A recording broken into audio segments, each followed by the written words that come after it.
I'll just leave it there. Okay, elephant in the room. Let's get it out of the way. I lost my voice 3 days ago. They let me stay up here for comedic relief. My name's Caitlin Rodriguez, and almost 10 years ago, I helped co-found Anchorage GRIT. This is also my second time emceeing this event. So show of hands, just real quick, how many were here last year for GRIT Trail Tales? Okay, enough of you that, okay, I wanted to make sure I didn't tell the same story. So I wanted to keep it fresh, but then when I sat down, I was like, dang, it's actually kind of hard to reimagine an origin story. If you were here last year, you would have heard that I had the idea for GRIT after I battled my insecurities and confidence during my first bikepacking trip solo. And after that, I was like, oh my gosh, never again are we letting people go through this. So I wanted to create this program that nurtured young people's confidence in their skills and in their heart and in their knowledge. I wanted to create a program that brought the people of Anchorage together, and even though I didn't know it at the time, I wanted to create a program that celebrates everyone who lives in Anchorage and the outdoors of Anchorage itself. And I can proudly stand here today and say, my goals are accomplished. I've passed the torch, and I get to watch everyone with these courageous new ideas take this torch and change GRIT to make it everything it needs to be for the people of today and for the people of tomorrow, which is so amazing because I truly believe that one of the best things a program can do is accept change. Because to me, GRIT is like a blank piece of clay, and everyone who's part of it is just punching and molding and decorating it into this beautiful mug. And that mug is now filled with this brew of knowledge and heart and skill. And I just get to cradle this mug and cheer from the sidelines.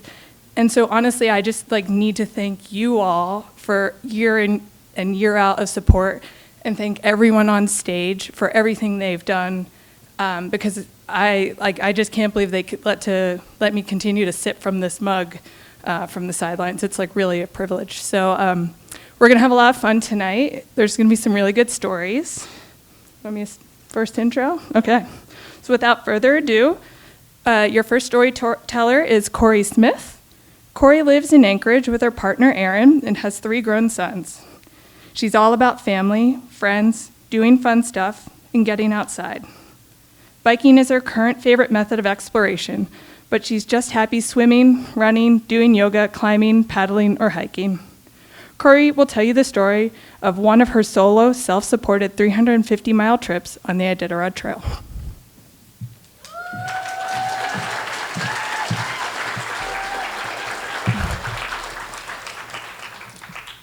So February 2022, I thought it would be a really good idea to leave on a Thursday night after work and take off on a 350-mile bike ride on the Iditarod Trail. So I left work and got on my bike and started pedaling, and everything went really good for the first 2 hours. And then I ran into a moose, and neither of us was really able to get off the trail. It was about waist-deep snow off the trail, and my bike was loaded with 5 days worth of gear. So I was embarking on a 5-day journey, which was a lot of food, a lot of gear, and the moose was not really able to get off the trail either. So we had a little bit of a standoff, and it took about an hour to find a way around this moose.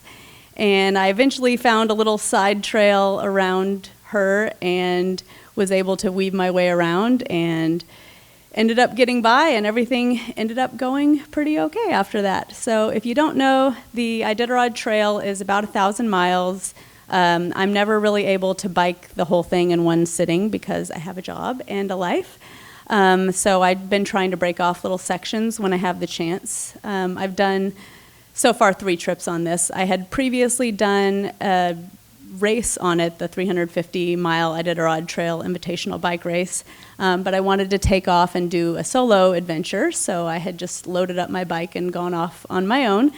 intending to just bike and just kind of bike all day and then sleep wherever I slept at night. I brought my sleeping bag and bivy sack and sleeping pad and just intended to camp at night, or sometimes maybe sleep in a lodge if it worked out.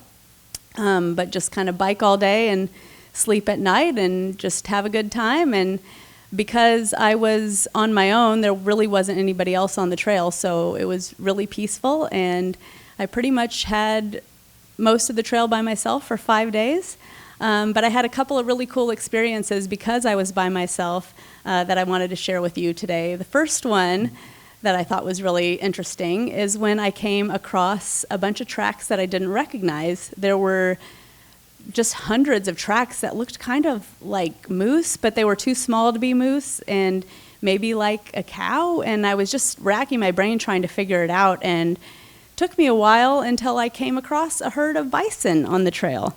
And I had no idea what to do with bison. You know, in Alaska, you know what to do with moose and bear. I was pretty prepared for that, but standing there looking at this herd of bison on the trail and have no idea what to do. And I'm racking my brain and I'm thinking, okay, what not to do? Do I have any red? Okay, no red cape, no toro, like, don't do that. So I'm trying, like, don't make any sudden moves maybe. And okay, what are they scared of? So I'm thinking maybe they're scared of wolves. So here I am in the wilderness by myself, probably no humans within 50 miles, and I am barking and howling at this herd of bison. And either I don't sound like a wolf or they're not scared of wolves. I'm not really sure, but they didn't really care about it, and they just kind of stood there and looked at me. It took a while, and eventually they just, either they were kind of didn't know what to do with me, or eventually they kind of did that uneasy shuffle thing and kind of stampeded away from me down the trail, thank God.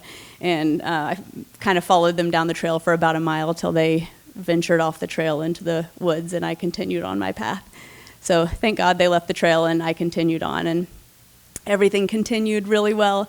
And then one of my favorite moments on the trail and maybe in life came on Rainy Pass. So Rainy Pass is, I think, the best spot of the Iditarod Trail. It is a mountain pass. It's one of the only mountain passes on the trail, and it's in the Alaska Range, which is where Denali is, and it's just a beautiful mountain pass. And I was informed by the lodge owner at the base of Rainy Pass that there had been a wind event, and I wouldn't be able to find much of a trail up and over the pass. And there hadn't been anybody on the trail in about 3 days, and there wasn't going to be anybody else on the trail for another day and a half after me. So I was alone on the trail, and there wasn't going to be much of a trail. So up I go by myself, up and over the trail, following a little purple line on my GPS unit and the tiny glints of trail markers in my headlamp, just following the brief outline of a snow machine trail that I can sometimes make in my, in the snow drifts. Falling off the trail here and there up into my waist and kind of crawling back onto the trail and continuing on. And on the other side of the pass, as it started to go downhill, there was a wolf pack that had found the trail. And I followed the wolf tracks down Rainy Pass into Dalzell Gorge, which is a beautiful gorge on the other side of Rainy Pass. And it was just one of the most beautiful moments in my life to be on this mountain pass, beautiful mountains around me, and it's this gorgeous, beautiful, powerful wilderness, and I'm by myself, and I'm feeling so humbled and tiny and small, but yet also very powerful, because here I am in my own power, and I'm doing it, and I'm strong, and I'm brave, and I have everything I need. I've got all my clothes, I've got all my food, and I'm doing it, and I'm going forward, and I'm continuing, and nothing's stopping me, and it's just such a powerful feeling to be in such a beautiful, powerful place and have all the power I need to continue and to get through it. And then I finished and continued on my way and was able to camp in Dalzell Gorge actually camping on the trail on this little icy ledge and listen to the stream echo against the canyon, and it's just really beautiful, and was able to finish the trail. And I have 100 more stories that I don't have time to tell you. But it was just a really beautiful experience, and you definitely don't have to go all the way to the Iditarod Trail in Alaska to experience things like that. So I hope you all get outside by yourself and howl at random animals. Thanks.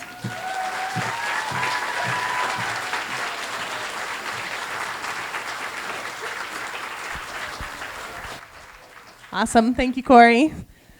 Whew. Sometimes I get tired riding my bike to the post office, which is like 3/4 of a mile from my house. That's awesome. Thank you. All right, up next, we've got a story from Lindsey Redden. Lindsey grew up in a restricted belief system that taught her to be ornamental, obedient, and afraid of her own instincts. She could faintly imagine her future, but didn't know how to get it, let alone even know what to think. So when she met Fat Dolores and Scotty the Body, I can't wait to hear more, Lindsey found more than she'd expected. They helped her find her people, her confidence, her ability to feel, her sobriety, and the version of herself that didn't have to apologize for taking up space in the bike lane. Please welcome Lindsey.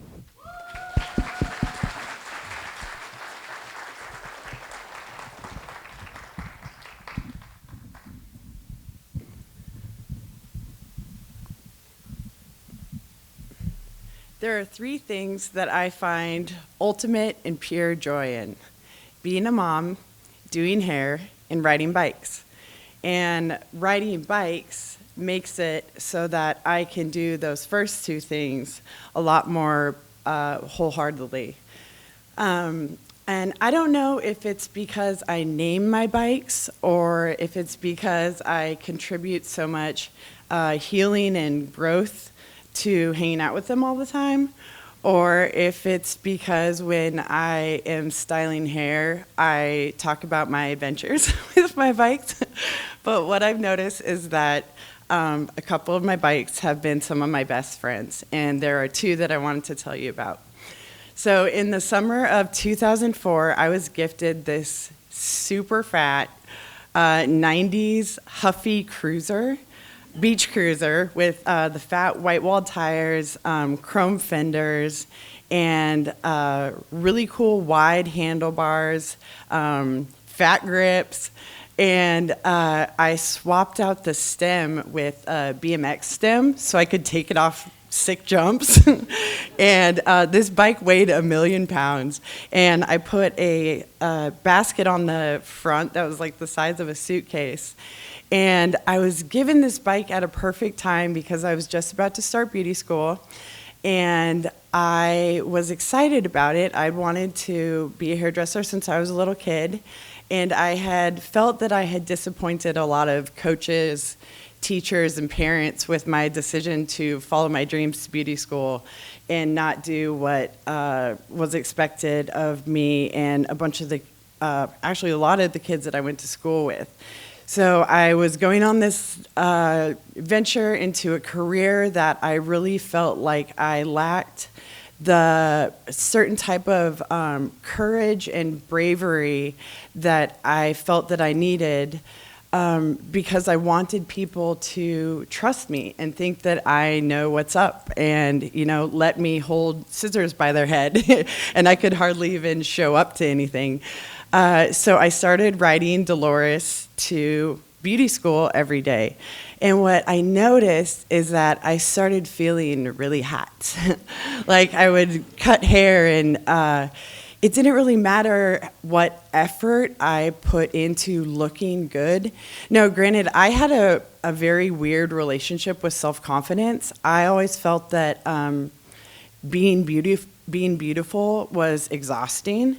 And so when I would show up to beauty school and, you know, take off my full body Carhartt and like, you know, work on someone's hair, I noticed it in the mirror, even though I had mud up my back.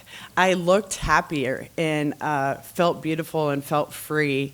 And that bike really provided what I needed in order to you know, grit my teeth and put a smile on my face and do what I felt like I wanted to do. And then fast forward to the summer of 2021, and the pandemic was in full swing. Bike shopping was not what was what I was needing, which I needed to find a really sweet bike that I could log some miles on, because I had quit drinking around Christmas of 2019, and that first year was smooth sailing, and then life was starting to get hard.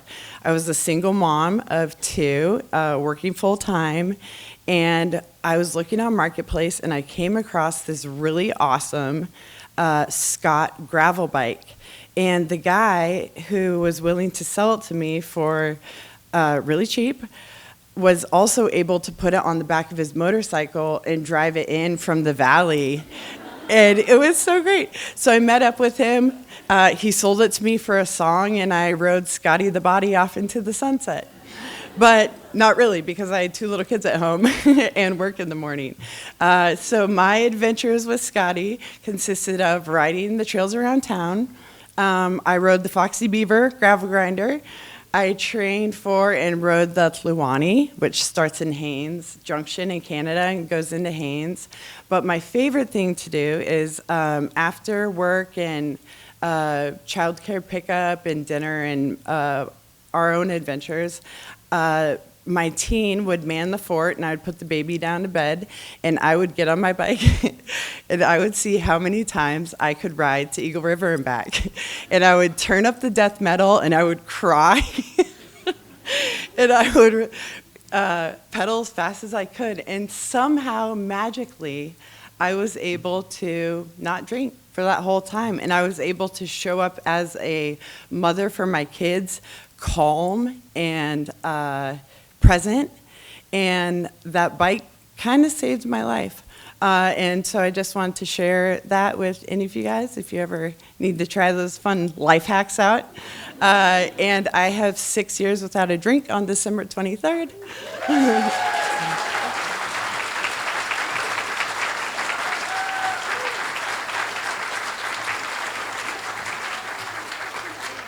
Next storyteller is Maya Gilbert. Maya is a hardworking and caring 8th grader who enjoys gymnastics, cheerleading, and skiing.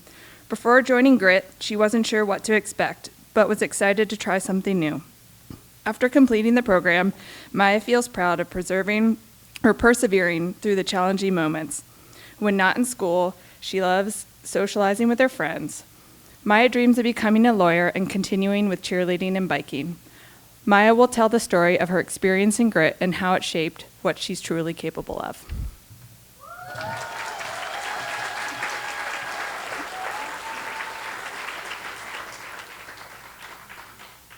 When I first started GRIT, I did not know what to expect. My friend Adeline told me that she was joining this biking program and that I should think about joining. So I did, and I'm very happy that I did. Throughout the program, we would go on weekly rides to different places. We learned new trails, how to change a bike tire, and a lot more things. We went on longer rides. One of the longest rides we went on was the Moose Loop ride, and that was, I don't remember how many miles. But throughout that ride, there was different people from around the community who set up aid stations for us, where we got to relax and just hang out and eat snacks and drink hot chocolate. And then we got to our big bike trip. We knew it was going to be long, but we didn't really know what to expect because we hadn't ridden with our bikes fully loaded for more than a few miles. But with nerves and excitement, we left from our schools and we rode out to Beach Lake Cabin in Chugiak. On the first night, us girls stood up eating dinner, talking, and we were on the dock just laughing and telling ghost stories. And then we woke up the second morning knowing it was going to be our longest and hardest day by far. We had been told about this hill, and we knew it was going to be big, but how big? Were we going to be able to do it? We really didn't know. But we started riding, and when we got to the hill, we looked at it. We thought, it doesn't look too bad, right? Maybe it'll be okay. So we started riding, and we went up and up and up and up. It felt like it was never going to end. Mentors kept saying, just around the next corner, you're almost there. We started to not trust them towards the end of that hill. When we got to the top, we were greeted with pizza and ice cream as we waited and cheered on the other girls as they made it to the top of the hill. Then we rode out to our cabin for the second night. When we got to the cabin, some people were exhausted. People fell asleep right away, others stayed up talking and laughing. Some of us girls stayed up probably a little too late. So we woke up the next morning a little tired because we were up super late. And then we rode. We knew it was going to be our shortest day by far and that we were almost done with the trip. But it felt like the longest 12 miles of my entire life. When we finally arrived at the parking lot, we were greeted by friends, family, and teachers. My dad and sister even brought me snacks and a pillow because they knew I was going to be tired and hungry. It has now been months since GRIT, and GRIT was one of those experiences where you didn't really know what you were getting into, you just knew that you were going to do it. And I'm so thankful that I did GRIT, and I hope that girls who are thinking about joining it realize that it is one of the best things that you will do in your entire life. Thank you.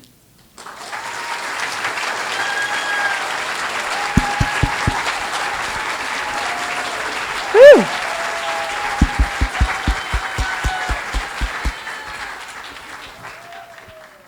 Awesome. Thank you very much. I think one of the coolest things about the program that was conceptualized for GRIT, I've worked in a bunch of youth education stuff in the outdoors, is that in an effort, I think, to make young people feel successful, often the bar is set really low, and like GRIT did not mess around with the bar that they set for these folks. They were like, you're gonna do something really hard and like legitimately hard.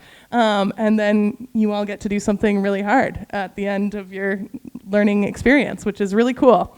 So our first storyteller here, post-intermission, we've got Meg Inokuma, who was born and raised in Japan and decided at age 7 that she was going to move to Alaska when she grew up. So way to fulfill your destiny.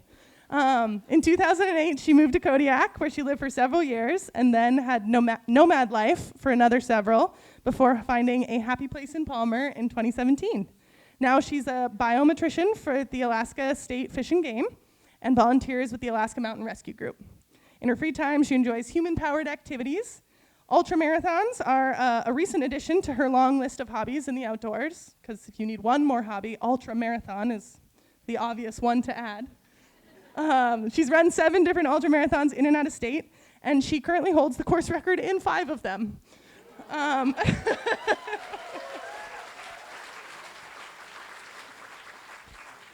Meg's going to tell us about one of those 5 races, the Res Pass 50 miler, and why she runs races. Thanks, Meg.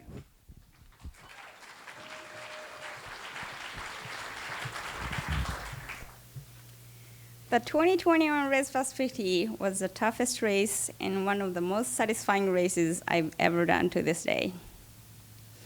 Before the race, I had been on the Res Pass trails twice, just enough to make me think that I know the trail. At the end of July, 50 of us set off at the Res Pass trailhead in Cooper Landing on a chilly morning at 6 a.m. The sole runner in front of me, who will end up setting the men's course record in a race, takes off like a bullet and disappears. And I know I'll be running by myself for the rest of the race. I get to the Devil's Pass Junction, and my friend on a bike, whose wife is also in a 50-miler, asks me if I need water. I'm gonna be here when I come back from the Devil's Creek Trail. And he goes, yep, I'll be here. So I yell back, awesome. I'll grab water then, thanks. I run down 6 miles on the Devil's Creek Trail to the landmark and turn around. I ignore all the little streams on the Devil's Creek Trail because I know exactly where I can get clean water. And there's no reason to carry extra weight. I'm back at the junction, and of course, he's nowhere to be found, and I'm out of water. I'm running thirsty, thinking, oh, this got to be the driest stretch of the course. Finally, I come across the stagnant, murky water, in which I might have even seen a beaver. I don't have a second thought but to get water. Well, I do. If I don't get water here, I'd pay the price for the rest of my race. If I get giardia, that's a later me problem.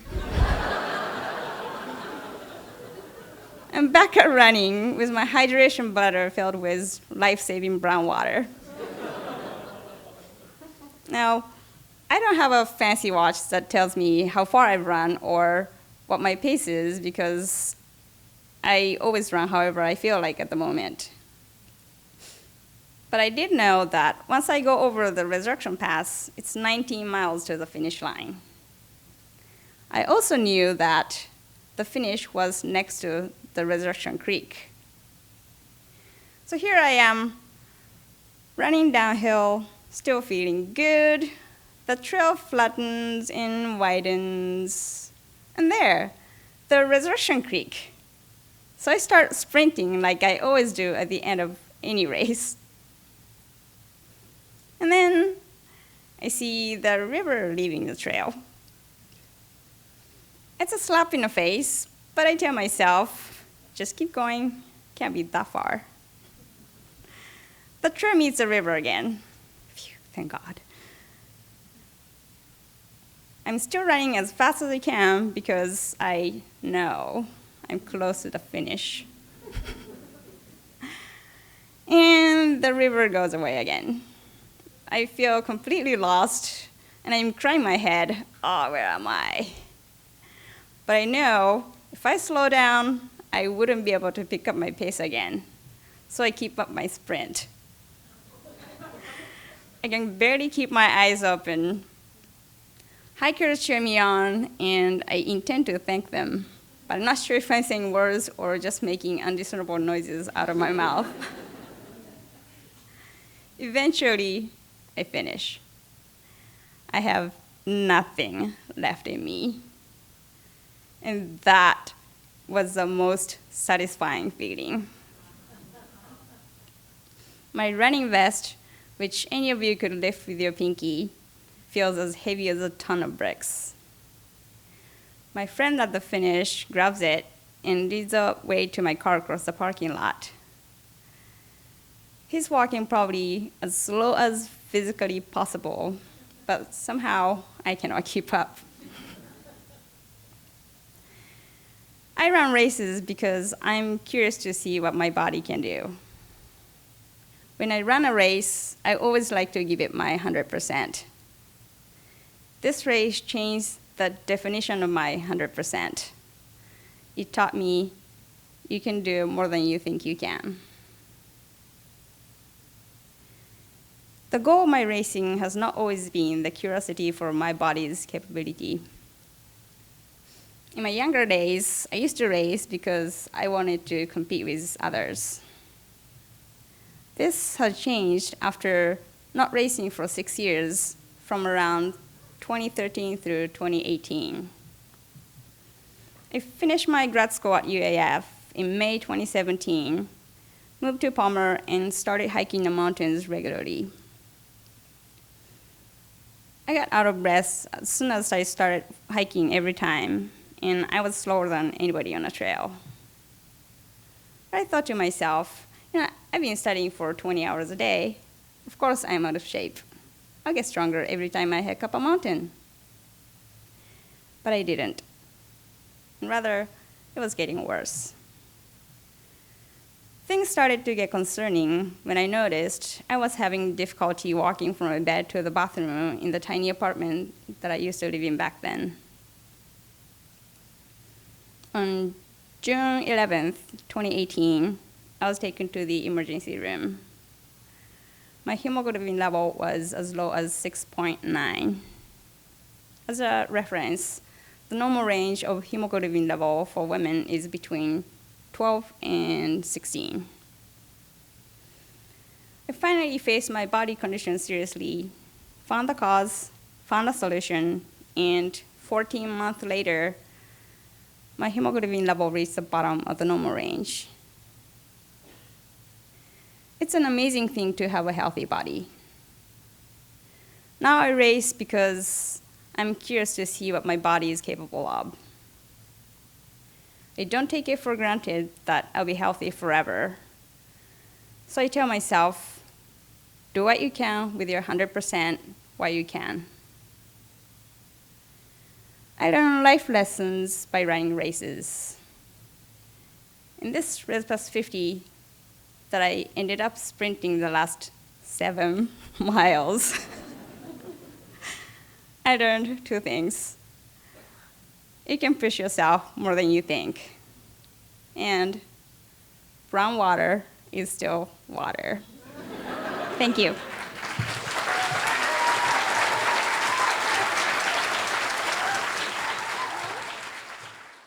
Our next speakers are Claire Davis and Maddy Rohloff. Claire is a nice and responsible 8th grader who loves painting, writing, and spending time with her pets. 3 dogs, 4 lizards, and 1 bird. A GRIT graduate, she enjoyed the program and is proud of her accomplishment, even if she won't miss the sore mornings. Claire hopes to become an actress one day and brings creativity and enthusiasm to everything she does. Maddy is a creative 8th grader who enjoys biking, listening to music, and hanging out with friends. She joined GRIT feeling nervous but excited, and now feels proud and accomplished after finishing the program. Maddy hopes to keep biking with her dad and loves learning the human anatomy. She brings energy and curiosity to new adventures on and off the trail. Claire and Maddy will tell the story of their self-supported 60-mile bike journey to a Eklutna cabin, carrying all their own gear and learning just how strong and capable they are.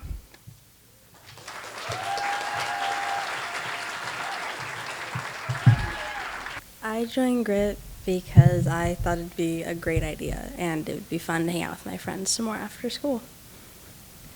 I joined GRIT because me and my dad used to bike together a lot, and we found out about GRIT at his workplace a couple months before it started. When we first joined GRIT, when she first joined GRIT, supposedly it was a lot of fun. And then later in the year or season, I joined GRIT, and it was like the best thing I could have done.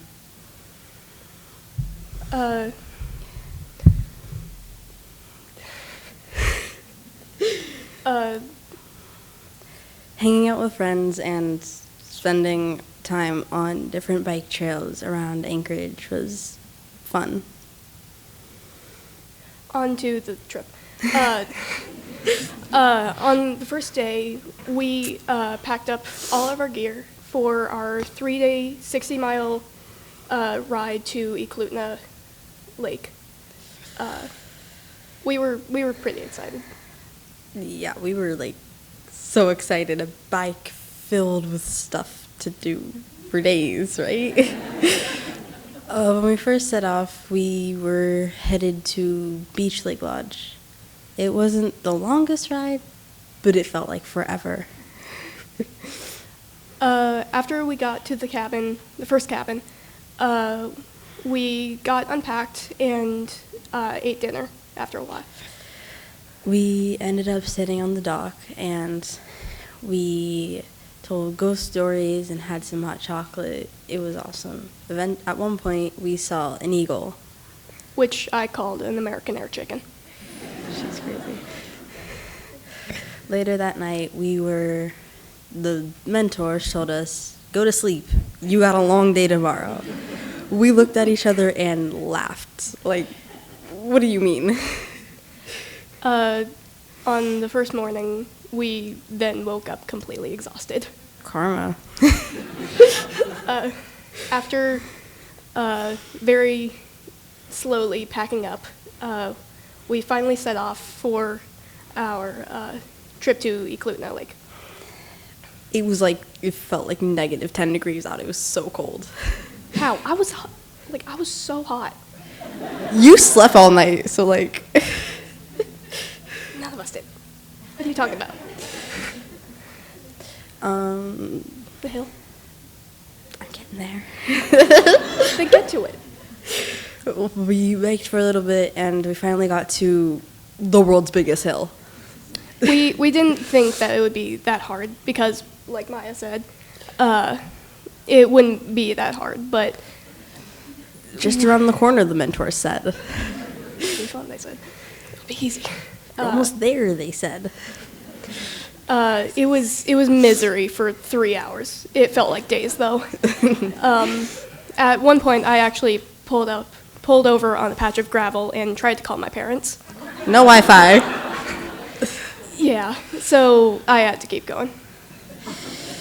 Eventually, we made it about halfway, I think. We stopped and had some ice cream and ramen and pizza. There was no ramen. Yes, there was. Okay, fine. We chilled in the ice cream shop after the top of the hill. Oh yeah, by the way, we finally got to the top of the hill and we stopped at an ice cream shop. That's where we had. Pretty sure it was halfway. It was not. Well, finally we got to the lake, and it was cool, I guess. We were so exhausted, we didn't even care.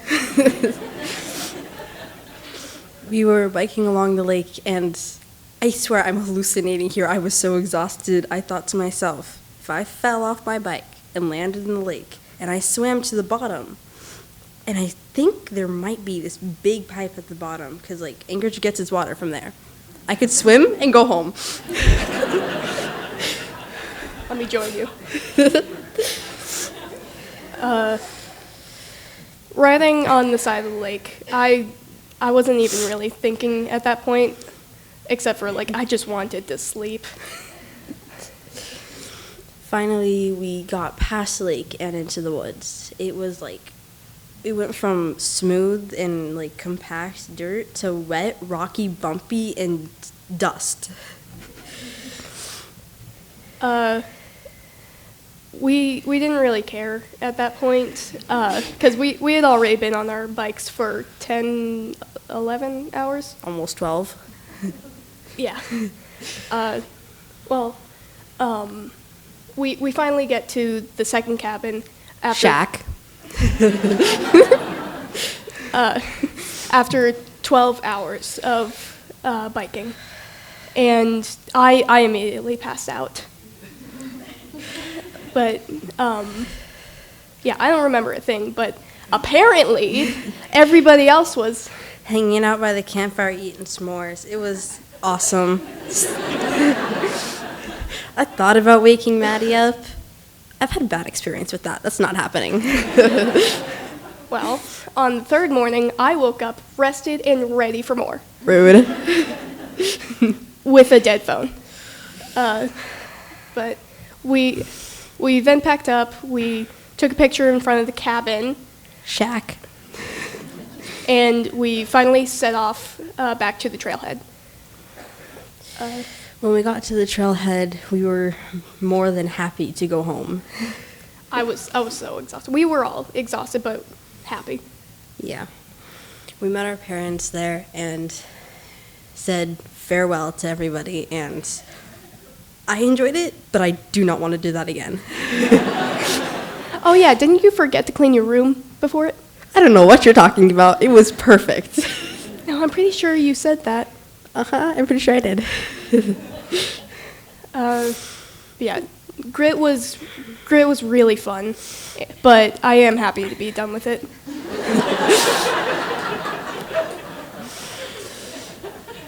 I definitely miss spending the extra time with my friends, but I don't miss sore mornings. Me neither.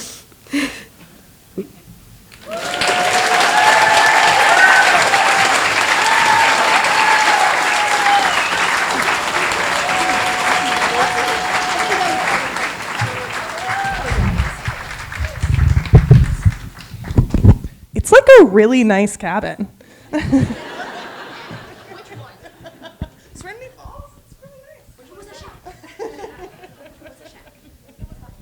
Thank you very much. That was great. I love when we have dual storytellers. It's nice to hear it from more than one perspective.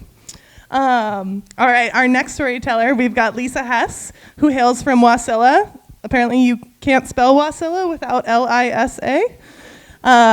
Lisa is a lifelong Alaskan and a member of the White Mountain Apache tribe. She's a cat, an outdoor enthusiast, a grit mentor who finds her freedom on her Baby Blue Surly Midnight Special. She's happily married, and her husband's main hobby is taking turns saving each other's lives on their poorly planned outdoor adventures.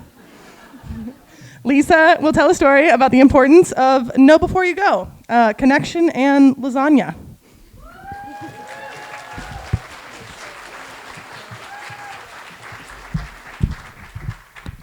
All right. How to win friends and influence people. Make them a lasagna. Or at least that's what I would have said back in 2017, because at this time, I had a pretty difficult time connecting with others. My friends, they have explained this experience to me as one, I'm a slow burn, two, I'm like fishing for an Arctic char, and to be 100% with you, I don't understand that analogy, but I appreciate being their big Arctic fish. So when my friend invited me on this cabin trip, I was super stoked and excited to go. But honestly, I was pretty intimidated because I was very aware of everyone who'd be there. And in my mind, they all possessed this outdoor prowess that at the time I certainly lacked. They were excellent hikers, cyclists, running, and they had, they had the poppin' quads, AKA bicycle bumps, to show for it. I definitely did not. And so in my mind, I'm like, what can I do to impress these people so they'll want to keep me around? And then it came to me. It's like, I know, I'll make them a lasagna.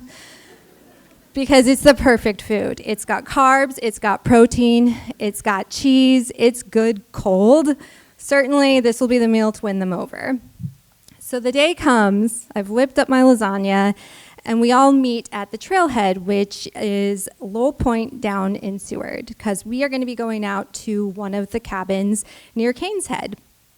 And my friend, she had said to us, hey, if you want to get to this cabin, I suggest you either hike it or you fat bike it. And I had let her know that I had no experience fat biking, but she was like, you know what, I think you should really give it a go. It might be an activity you enjoy. You'll get there faster, and it's only 4.5 miles. What can go wrong? And just trusting her implicitly, I was like, you know what, sure, I'll find a fat bike. And my sister-in-law was so gracious as to allow me to borrow hers. And so we meet at the trailhead and we pack up. And at that time, like I say, very minimal backpacking or bike packing skills. Didn't know anything about backpacking. So in my mind, backpacking is stuffing everything you possibly can in a 60-liter bag, which is exactly what I did. So the day comes and I've got a bundle of wood in this sack. I've got a 12-pack of Free Ride, rest in peace, bring it back, Alaskan Brewery. I've also got my lasagna, which I have tenderly stowed away, and I am ready to go. And so we're at the trailhead, and I've got this huge pack on, and then the other thing is the bike I was borrowing was about 2 sizes too big for me, which if you see me get on the bike, I very much have a baby moose born yesterday situation going on. I am doing my best to pedal forward, but I am wobbling all over the place. And, for the first 2 miles, it's fine because there's ample trail for us all to go. And then you eventually reach the beach. So we reach the beach. I'm, baby moosing it there on this bike. And when we get to the beach, it's very clear we didn't time the tides right. So it certainly wasn't safe to go, but it's not a big deal because we're all packed up and we can just come back at the next low tide. And so that's exactly what we do. And when we return at the next low tide, it's picture perfect. The water has receded out. There's just this gentle, lovely snow falling. And, half of us are hiking and the other half are biking. And even though it's super dark because it's, pretty much winter solstice in Seward, we're all collectively together. So our lights are just illuminating our path forward. And it's really pleasant. And then, I'm just, rolling on this beautiful hard-packed sand thinking, this is phenomenal. I'm having a great time. I absolutely love fat biking. Didn't matter how awkwardly I was on that bike. I was really enjoying it. But soon, what was once hard-packed sand turns into loose shale. And if you're not familiar with Canes Head, one of the things we should have known about before we went is we should have checked the trail regulations, because it is an explicit hike-only, no bike route. And it soon becomes very apparent to us as to why. So when we hit this loose, shale, there are all these big rocks. There are huge, really wet logs. You know, there's kelp, which is like, I don't know if, like, I'm sure you're all familiar with kelp, but it may as well be like trying to bike over like a cartoon banana. They were so slick and scary. And in the meantime, you know, I'm just doing my best to stay vertical on this bike. The pack that I have is just jostling, hitting me in the head. I swear it is trying to concuss me. And as this is happening, just the group starts to deteriorate and go its own way. Because one thing we also didn't properly account for, which we definitely know to do in the future, was how fast the tide would come up. So as we're doing our best to navigate, you know, this treacherous terrain, we've got the waves just getting closer and closer and closer to us, and we're all getting pushed inward. And what that actually ends up meaning for us, especially those who stupidly brought bikes, is that we're having to pick up our bikes and ferry them across these huge boulders because they were, you know, starting to get submerged in the sea. And while this is happening, it's just sort of every person for themselves, a lot of insanely manic energy going on. And I am behind everyone, but my friend who invited me, she's staying with me. She's encouraging me. She's telling me I'm doing a great job. And it's clear that, you know, I wasn't, but I was still giving it my all. And, you know, I just remember there was this one point where we get to this boulder, and I just look out in front of me, and it's just me and my friend's headlamp. And everyone else is pretty much gone. And I just remember thinking, oh my gosh, this looks like we're in the Starship Enterprise about to go into warp speed, because everything was just that chaotic. And it's while I'm lifting my bike to her that she turns to me and she says, Lisa, we got to turn around. And I'm totally, like, I'm bummed, but I also, you know, have a desire to live. So I'm like, yeah, okay, let's turn around. So we head back towards Seward, and I'm just like physically not feeling it, and I need to do anything I can to give me a little extra time. So I stop biking. She sees me get off my bike, and then I just start taking things out of my pack, anything I can. She starts taking whatever items she can fit on her bike, and then I take my bundle of wood, I take my 12-pack of beer, and I just throw it in the woods. And while I'm doing this, I reach for the lasagna that I've so tenderly tucked away. And my friend stops me and she says, Lisa, you don't have to throw the lasagna. And I look her dead in the eye and I yell at her, it's me or the lasagna. And I toss that sucker into the sea. I get on my bike and I bike the fastest 1 mile per hour anyone's ever biked before. So it's not long before she overpasses me. And, you know, she's fit, she's got those bicycle bumps, and I see her stop, and I'm like, oh my gosh, thank God she's stopping, because, you know, we're there, we've made it. And so I pull up next to her, and I'm devastated, because all I see ahead of me is just the slimmest sliver of shore that's quickly being eaten by the sea. And she says to me again, Lisa, I'm sorry, but I have to go get help. And I know what this means. And I see her leave, and I'm not sure if I'll ever see her again. And my world goes quiet and silent. And I think of my brothers and sisters. I think of my parents, my cat Juniper. And I just let the peace overcome me, because I don't want to be afraid if this is it. So while I'm just, you know, succumbing, I get this intense pang in my heart, because I'm like, I just know how devastating that would be for everyone who's ever cared about me. And I specifically remember my oldest brother, Jacob, when I had told him how I had once got swept away by the river and almost died, and it was a really pleasant experience. I told him this, and he was so frustrated and annoyed with me that I would just so gently go into that good night. And though I love annoying him, I just could not annoy him that way. Also, the ADN Facebook comments would be terrible. So with every last bit of strength I had, I gathered what I could of my energy, and I just went for it. I mean, I had Charlie horses going off like bombs in my calves. The waves were just pushing me into the rocks, battering my legs. At the end of this, my legs just looked like a marbled fudgesicle. It was really grody. And then I'm about to go across another corner, and I've got this tied, and I don't remember how deep it was, but I do remember it was starting to overtake my tires. And then I just start here, from around this corner, I just hear screaming, just a barrage of expletives, ones I've never heard before. And I'm like, oh my God, what's happening? What's happened to my friend? I have to get to her as quickly as I can because it sounds terrible. So I bike, and then I get around the corner, and there she is, toasting me with a cider on the beach. So, did my lasagna win friends? I think so. It also got them a free night at the Breeze Inn in Seward's finest. Did I influence people? Well, I hope if anyone here goes to Cane's Head, they will check the regulations and the timetables. Thank you.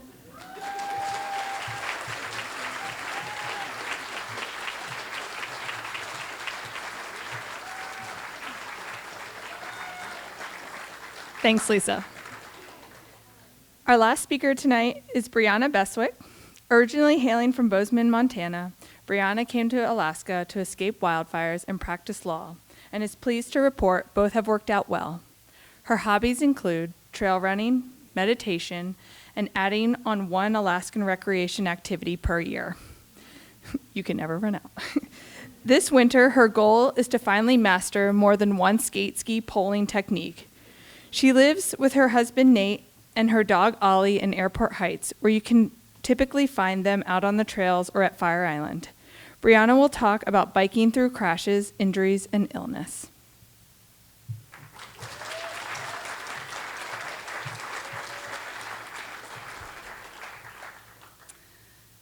So I've never been what you would call a good biker. I don't really have the instincts for it, so I don't really know like which way to lean when you're going around a curve, or how to hop a curb, or how to land a jump. And I never took even basic physics like in high school, and I maintain that doesn't help. But possibly because of this, I've had some pretty memorable crashes through the years. The first two took place in high school, and they both were when I was trying to ride one-handed. So the first one, I was talking on my brand new first ever cell phone, and I felt very cool, talking to my mom, of course. And I hit a pothole, and I just go flying. My bike goes flying, and my bike ends up all twisted. I can't even ride it home, but I'm fine. And a little while later, I am biking to a babysitting gig, this was during high school, and I'm going up a hill, and there's kind of a busy road next to me, and it suddenly occurs to me, I think my underwear might be showing.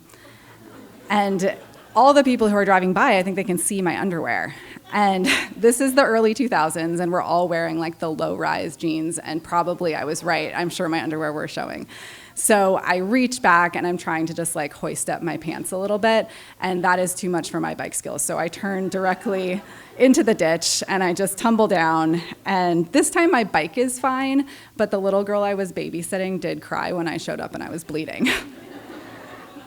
But the worst crash that I've had was as an adult. I got to Alaska, and I decided I wanted to try bike packing, but at the time I didn't really have the right setup for it. No problem, I just took my beater commuter bike and I tied everything to it, and I went off to Denali with a couple of my friends. And within the first 15 minutes, literally, we come around a corner, and it's this steep gravel hill, and I lose control. My bike is heavier than it's ever been before, and I'm going faster than I've ever gone before, and I hit the ground, the bike is on top of me, I break my arm. We have to call the park ranger. It's 4th of July, so he's at a party, and he comes to get us, and he's all decked out in his American flag attire, including these like tight American flag tights. And that was the end of my Denali bikepacking adventure. And my lower 48 friends, the most Alaskan thing they got to do was drive me through the midnight sun up to Fairbanks so that I could have surgery the next day. And you might think that after some of these crashes, I would reconsider biking, but I did have a commitment that I wanted to minimize the amount of time that I was driving, and so I kept biking. And you know, bikes can be tricky because sometimes they can injure you, but then they can also be the thing that actually helps to heal you from that injury. So this past winter, I had decided I wanted to ski the Tour of Anchorage. I wanted to ski the 50K. But it was Anchorage last winter, and it was January, and there was no snow. So instead of training skiing, I was kind of reluctantly biking around Goose Lake. And one time I was biking, and I just rammed my right foot straight into a blowdown. And I injured just the toe that's right next to my pinky toe. And I don't know how you hurt just that toe, but I'm not the only person that I know that has done this recently, so I'm not alone. And I went to urgent care, I got the x-ray, and the doctor came in and he said, this is completely unrelated to your injury, but just so you know, you don't have as many bones in your toe as most people do. And it turns out your pinky toe, it can have 3 bones in 2 joints, or it can have 2 bones in 1 joint, either is fine. But the rest of your small toes are supposed to have 3 bones and 2 joints. And I essentially just had a second malformed pinky toe. And, needless to say, this has been really difficult for me to face. I really used to think that my feet were some of my best features. And I've actually had to shut down my OnlyFans account. No, I'm just kidding. It's still up, but just don't ask me. Don't ask me for any feet things anymore. But it was a difficult recovery, and I had a hard time walking for a while. And so I found that I was actually biking more and more. I was biking to take my dog on all of his walks, and I was biking every day to go to work rather than just once or twice a week, because if I took the bus, I'd have to walk to the bus and then walk to work, and if I drove, I had to press the gas pedal the whole way there, and then I still had to walk from the parking lot. And if I biked, I could just bike right up to the front door of my office, and then I could kind of like hobble leaning on my bike to get to my desk. So it was perfect. And I kind of unwittingly ended up biking more than I'd ever biked in my life. And while I didn't end up skiing the Tour of Anchorage, I did bike the 50K. And for those of you who were there, the bike course was awesome last year. And the ski course, we're very grateful, but it was 10 laps of the same 5K on man-made snow and Kincaid that everyone had been doing all winter. So, silver linings. But I've also found, as others have alluded to tonight, that biking can help you to get through difficult times in your life that are actually not even caused by the bike itself. And for me, I know this because just about exactly 3 years ago, I was diagnosed with stage 4 colon cancer. And at the time, it was in my liver, and now it's in my liver, it's in my lungs, it's in my lymph nodes, and it's not going anywhere. But until you die, you want to live. And so I've kept doing the things I like to do. I've kept running and climbing and skiing. But I have found that biking is one of the most forgiving things that you can do when you're not feeling good. And when I first was on chemo, I had it really rough. And as much as I could, when it was possible, I would bike back and forth between chemo and doctor's appointments. I live in Airport Heights, which is right between the 2 hospitals, and that's good because of how insurance works. I was constantly bouncing back and forth depending on what they would cover where. So I would start at regional for a blood test and to meet with my oncologist, and then I would go to Providence to get my 5 hours plus of infusions, and then I'd immediately be back to regional to get hooked up to a pump that would give me chemo over 46 hours slowly. And 46 hours later, I was back at regional to get unhooked from the pump, and then immediately back to Providence, where they would give me this super painful shot that would keep my white blood cells up so that hopefully I could do it all again 2 weeks later. And every time I would do this bike ride, I had a goal, and my goal was to get up the hill where the Chester Creek Trail goes over the Northern Lights overpass. And I never made that goal. The only time I made it up without stopping was when my husband was behind me and he was pushing me the whole way, like you would for a little kid. And it's times like those where I would wish that I had like a shirt or a sign that would say, I know I look really slow, but actually I have cancer and I'm doing great. I thought about making one. But even at my healthiest, I'm not going to be winning bike races. I might, in fact, get dead last in a bike race. What I didn't mention about the tour last year is I was not on active treatment at the time, and I did, in fact, get absolute last in that race. But I was 3rd in my age group, so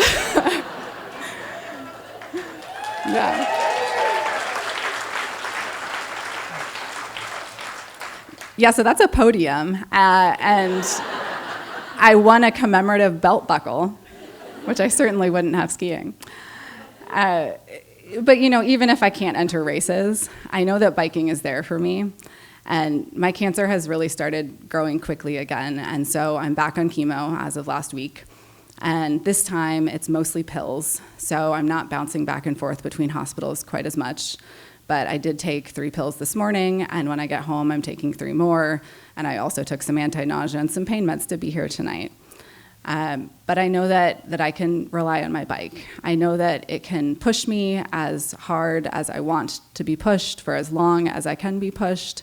And I've continued to bike, including every day this week and earlier today. And I know that when I don't want to be pushed, and if I in fact can't hardly even walk, I know my bike is still there for me to act as a literal crutch. Thank you.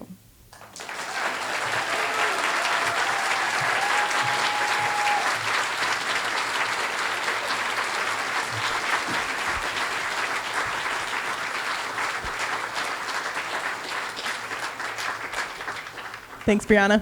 Congratulations on your podium. Let's have one more big round of applause for these amazing storytellers.